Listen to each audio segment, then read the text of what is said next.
All right, so what we're going to do in Chapter 2 is we're going to start talking about this, this operation called the derivative. And you may have used derivative already in physics. We're going to talk about it in terms of mathematical standpoint. So where does it come from? How does it work? Whereas physics, you're just applying it to that one particular concept. So what we're going to do, back in algebra, you went through and you looked at equations of lines. What's the slope of a line? So what I'm going to do is I have this curve here of this point P. I'm going to put a another point on here that's over a little bit, over here at H. And then if I put a point that's on that curve there, right, you can just follow along with this. We'll get into the notes that are in the notebook, but this explains what that first diagram is. So I have 2 points on this curve, and then if I connect those 2 points, I have a secant line. And you know how to find the slope for that line there. You know what the coordinates are. This is over some x value, and it's up some y value, which we're calling f of x. And then this point Q is over x plus h, and it's up whatever that number is plugged in the function there, f of x plus h. And if I wanted to find their slope, I would subtract those y coordinates, I would subtract those x coordinates. Let's see, I'll write it down here. So I would have a slope that would be f of x plus h minus f of x, and then the x values were x plus h minus x. So that would be the slope of those 2 points there. And when you talked about velocity, or if you talked about what's the distance versus time in a certain interval, that's what you would have done. How far did you go? What was the rate that you went in a certain distance over a certain amount of time there? What we're going to do then is we're going to say, well, what if those 2 points were closer together? So what if that Q got really close until eventually it's sitting on top of that point P? Well, the coordinates of that point Q is still going to be that x plus h, comma, that f of x plus h, but it's getting closer and closer and closer until eventually it gets so close that it's sitting on top of point P. So I can still use this slope formula that I had over here, f of x plus h minus f of x over x plus h minus x, but if this, this length of your h value, if this h value is right on top of that x value there, the length for h is really 0. It's getting really, really close to 0. And the way that we say if something is getting really, really close to 0 in math would be the limit. And the limit is x goes to, or sorry, it wasn't x, it was h goes to 0. In the top, I have that f of x plus h minus f of x. And in the bottom, these x's would cancel and just give me h. So this formula is what we're going to use to find the slope. Instead of over an interval, we'll be able to find the slope at just one particular point. So in physics, if you had been talking about velocity, you probably talked about instantaneous velocity, you probably talked about average velocity. Average velocity is what you did back in algebra. You had 2 points and you found their slope. Instantaneous velocity is what's the slope of this line that touches this curve at just one point. We don't have an x and a y value in 2 different places to subtract. So that's what we're going to go through and we're going to look at is that limit definition for the derivative. And if you're sitting there saying, but we learned all kinds of shortcuts in physics, that's fantastic. We're going to use those shortcuts. I'm going to teach you those shortcuts plus a whole lot more in terms of shortcuts. But there are certain problems where you can't use a shortcut because there isn't a shortcut. And we use this limit definition. So the beginning of these notes for 2.1, this is what we just talked about with that sketch pad. What if this point Q gets really close and now it becomes a tangent line instead of a secant line? That idea was when that h got really small, so the limit as h goes to 0 is out in front. So this thing that we just found here is called the derivative. All of this is just exactly what we just went through. The change in the y values over the change in the x values gives us instantaneous rate of change, whatever that happens to be. Like I said, in physics, you're talking about velocity, but we're going to talk about all different kinds of rates of change. So then this is my notation. Now this notation, they use delta x. Your book will use both delta x sometimes, or they'll use h. If you don't like the variable they give you, you pick a different variable to use there. But they show you both of them because they, some books will use h, some will use delta x. And then out in front here, this derivative f prime of x, that's what that little dash there means. That means the derivative. So the derivative of the function f is what this thing is saying out in front. So derivative, they want us to perform that, that test. It's the slope for the line that's tangent. So let's look at this first example. I'm going to change this problem, though, because this one is super hard to start with. Let's make this x squared plus 2x. So we're going to change this so this looks like x squared. All right, we're going to have to recalibrate. Stay with me.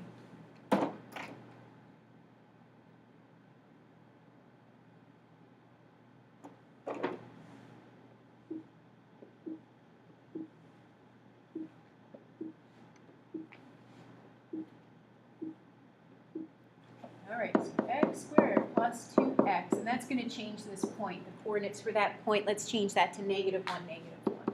All right, we're going to use this limit definition of the derivative. It's written right there for you to find the slope for the line that's tangent to the curve. So that's my derivative, f prime of x. So if you think about it, this is what we're looking at. X squared plus 2x. That's a parabola.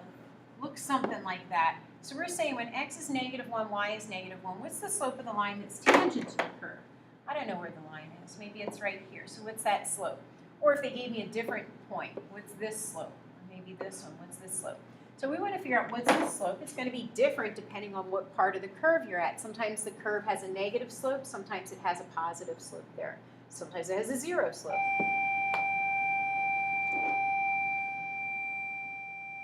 That is not your bell to leave. So here we go. All right, delta x is the same as h. Let's make it an h for this first example here, just so you're not completely freaked out. So that first part says f of x plus h. So the function evaluated for x plus h. That means in my function here, I'm going to take out x and replace it with x plus h. So that's this first piece of your limit definition. Then it says subtract f of x. We're going to subtract the original function. So the original function looks like x squared plus 2x. So that's this piece. And then the rest of the problem says divide by h. Now at this point, if you plug in h as 0, you're going to end up with x squared plus 2x. And then the green part is minus x squared minus 2x. So that would cancel and give you 0 in the numerator. It would also give you 0 in the denominator. So that's indeterminate form. That means the method that you picked to find that limit didn't work. So you got to try something else. And the something else is just going to be to multiply this out. So if I multiply this out, I'm going to have x squared plus xh plus xh. So I have 2 of them. And then last times last would be h squared. That's this first term here multiplied out. Distribute the 2 to the second term. And distribute the negative to that green part there.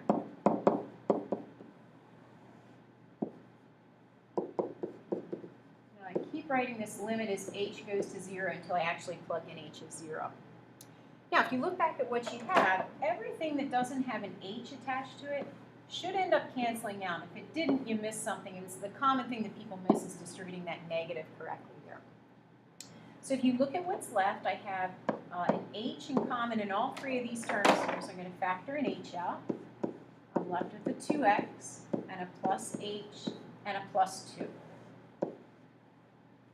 And now I can cancel out that h, and now I could do direct substitution.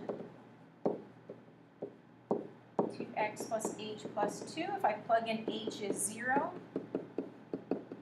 I get 2x plus 2. This is what my derivative is.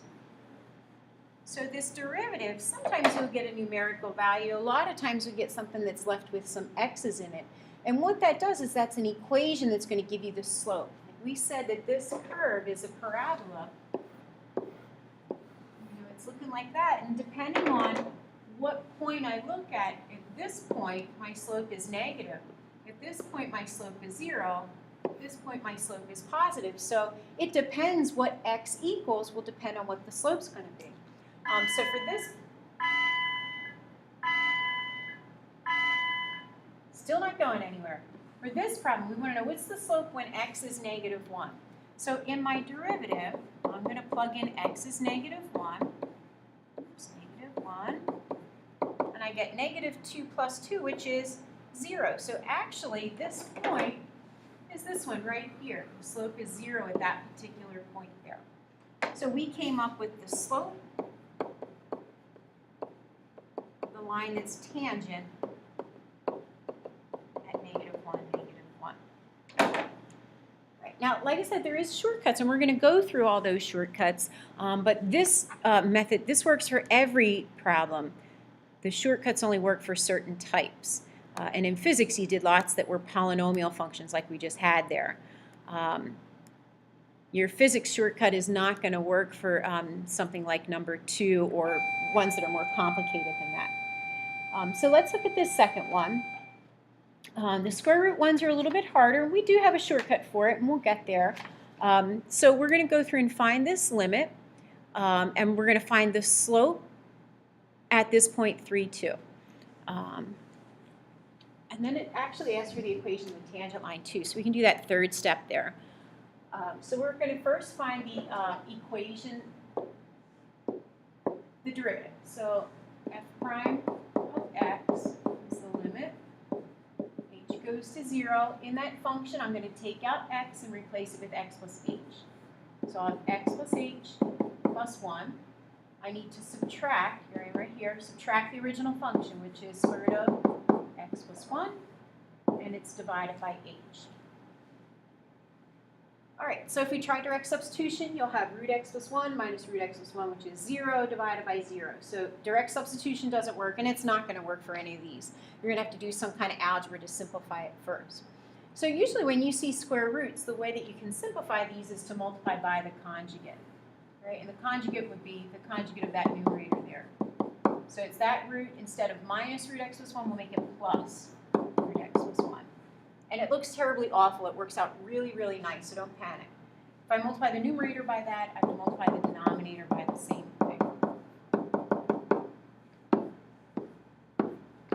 All right, now when you multiply that numerator, you have a root times that same root. The roots are going to cancel out. You're just going to be left with the radicand, the number underneath there. When you multiply the outer times the outer, you get plus root x plus 1 times that root x plus h plus 1. And then you have inner is going to be the opposite of that. Those two middle terms cancel out. That's why you multiply by the conjugate. And then finally, last times last is going to be root x plus 1 times negative root x plus 1 would be negative x plus 1. Don't forget the parentheses, though. In the bottom, you're just going to leave this in this factored form because we're going to be able to go through and cancel out. So if I simplify the numerator, if you need to write it out, you can write it out. You might be able to just distribute this and not need to write this step here.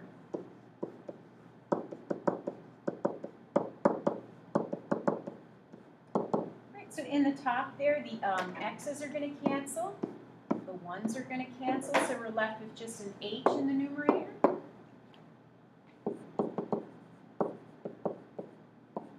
And we're left with an h times this quantity in the bottom here. H's will cancel, so we'll have 1 in the top.